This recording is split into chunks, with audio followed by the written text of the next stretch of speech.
Civ Beyond Earth feels much different from Civ 5 right away. When you land on planet, you're immediately met with these hostile aliens, and of course you have barbarians in Civ 5, but this is going to feel a lot different.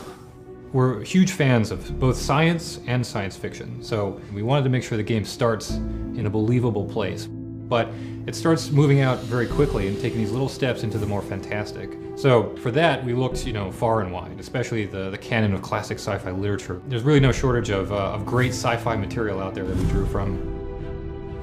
One of the things that we had a great time doing was figuring out who the cast of characters is going to be. And the way we did that is we started with the geopolitical landscape of Earth as it is right now, and introduced this thing that we called the Great Mistake. The result of that was this reshuffling and mass migration of people. So the nations sort of reassembled themselves and clawed their way out of this dark age, and it's at the point where they're finally back on their feet again that the game begins, where they're sending spaceships to new worlds.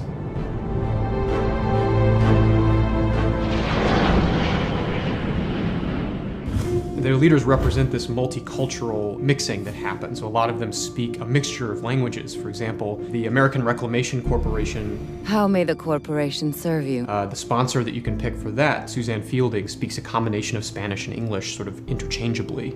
Imposible. A lot like how everybody swears in Chinese in Firefly. It tells a lot about what happened without saying much.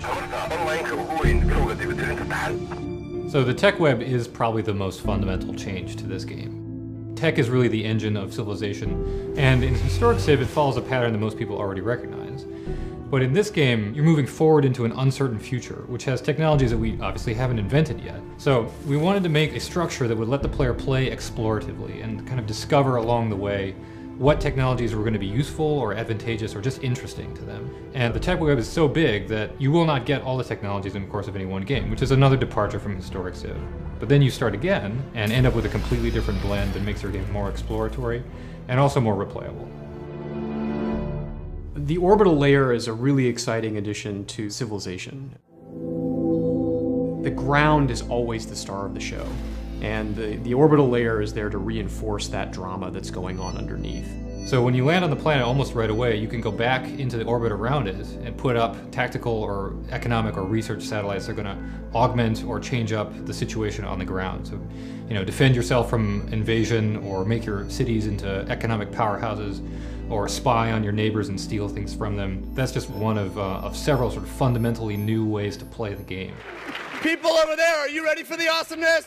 After we announced the game, it was really special to sit in that room at PAX East with 700 of our biggest fans. It was especially gratifying because we're Civ fans too. We grew up on those games, we love those games.